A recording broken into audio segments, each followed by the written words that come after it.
J'ai une petite idée. On va leur redonner le âne. On dit c'est une blague.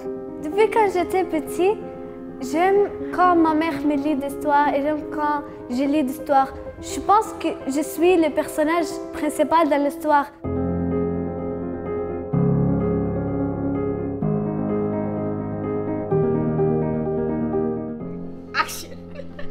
On est ici à l'école secondaire Saint-Laurent avec le groupe 952. C'est une classe d'accueil. Les élèves sont ici depuis 1 an, 2 ans maximum et ils apprennent le français.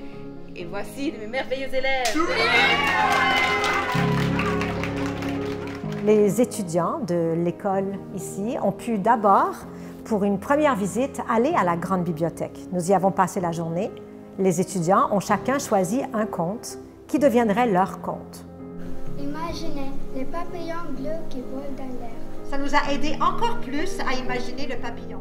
En général, je le trouvais comme toutes les choses sont bien, mais un peu aussi nerveuse, et c'est normal. Qu'est-ce que j'aimais, c'est à mieux exprimer mes sentiments.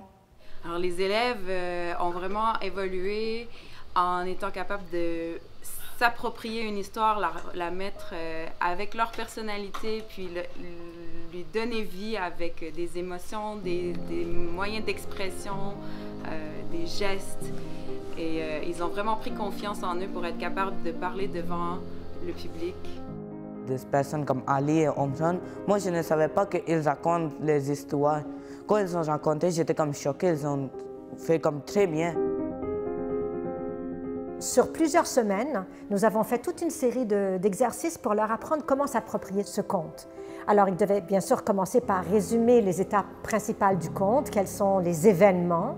Ensuite, nous avons fait des exercices physiques, par exemple, pour exprimer les personnages du conte, pour travailler sur la gestuelle, l'expression du visage. Et à la toute fin, chacun des étudiants a présenté son conte à la classe. Nous avons choisi 4 finalistes. Et ensuite, nous avons monté des argumentaires pour convaincre les publics de voter pour ce conte-là, parce que c'est celui qui est le plus important, qui a le plus quelque chose à dire pour aujourd'hui.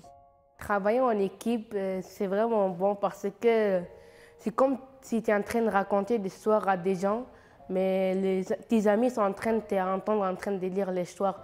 Ben, ils peuvent te corriger tes erreurs et te donner des phrases plus bonnes que celles que tu es en train de dire. Comme j'apprends beaucoup de choses, de nouveaux mots, comment on parle fort, beaucoup de choses. Ouais, je suis fière de moi et fière de tout le monde dans ma classe. Je trouve que notre groupe est bien quand il rit, il applaudit. J'aime quand comme nous tous rit de quelque chose ensemble, c'est bon.